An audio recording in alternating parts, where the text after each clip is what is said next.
Question 5 sample question paper है 2020-21 का term 1 का उसका क्वेश्चन लिया गया 2 point charges placed in a medium of dielectric constant 5 dielectric constant K ठीक है capital K equals to 5 are at a distance R ठीक है R भी दे दिया between them experience a electrostatic force F okay done. The electrostatic force between them in vacuum at the same distance r will be dash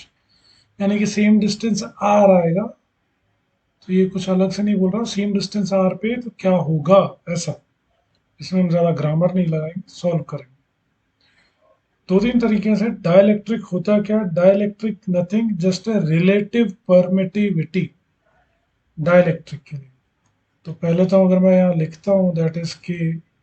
equals to epsilon upon epsilon naught okay ये मेरे पास आता है और equals to या देखा होगा force in vacuum upon force in medium ये formula भी रहता है तो इसने डायरेक्टली पूछा है कि फोर्स इन वैक्यूम क्या होगा तो ये दिया हुआ डायरेक्टली इस वाले रिलेशन से भी मैं निकाल सकता हूँ force in vacuum equals to dielectric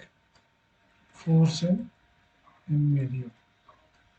के की वैल्यू हमें दी हुई है तो F equals to vacuum V A C C ठीक है V A C U M vacuum और इक्वल्स टू मीडियम यानी कि 5F ऑफ मीडियम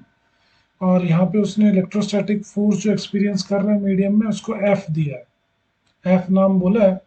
तो F in vacuum V A C U M उसको हम लोग क्या लिखेंगे 5F तो ये आंसर हमारा आ गया ठीक है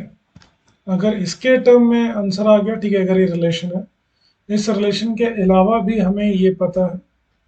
दैट इज इसका दूसरा फॉर्मूला भी अब हम देख लेते हैं दैट इज फोर्स हमारा कुलम्स लॉ क्या है F equals to small k Q1 Q2 upon r square distance between that और इसमें अगर मैं डाइलेक्ट्रिक कांस्टेंट ऐड करता हूँ तो कैपिटल के नीचे आएगा ये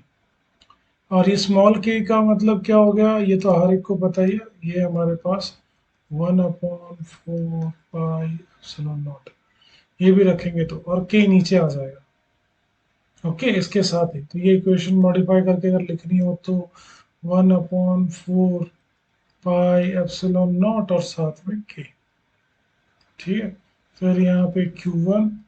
Q2 अपॉन आर स्क्वायर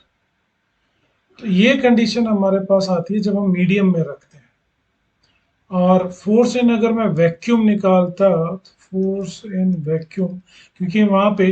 भी मैं यही फॉर्मूला लगाने वाला हूँ ठीक है अब हम यहाँ फॉर्मूला ले लेते हैं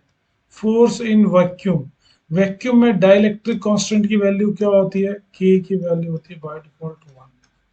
तो यहाँ के की वैल्यू को 1 रखूंगा तो ये फॉर्मूला मुझे क्या मिलेगा के Q1 Q2 upon r square ठीक है और इसके बाद अगर मैं एफ इन मीडियम निकालता हूँ तो मीडियम में मेरे पास यहाँ पे वैल्यू आ गई 5 तो Q1 Q2 bye are square मैंने अभी भी गलत लिखा दैट इज के अपॉन 5 ऐसे हमारे पास आएगा ये यहाँ से इरेज कर देते हैं तो के अपॉन 5 क्योंकि डाइलेक्ट्रिक 5 है तो ये वाली जो वैल्यू थी हमारे पास इस वैल्यू को मैं सर्कल कर लेता हूँ ये it is same as vacuum ठीक है तो ये रिलेशन हमारे पास क्या आ गया F in medium equals to F in vacuum upon 5 और ये 5 यहाँ चला गया तो वैक्यूम की वैल्यू वही वापस से एफ मीडियम और इनटू फाइव, फाइव है। तो ये भी सेम है, ये भी सेम है। तो जो भी प्रेफरेंस आपको अच्छा लगे वो तरीके से आप याद कर सकते हो कि वैक्यूम निकालो, मीडियम का हमें पता है अपॉन के आता है, तो भी वैल्यू आप निकाल सकते हैं। Okay, thank you.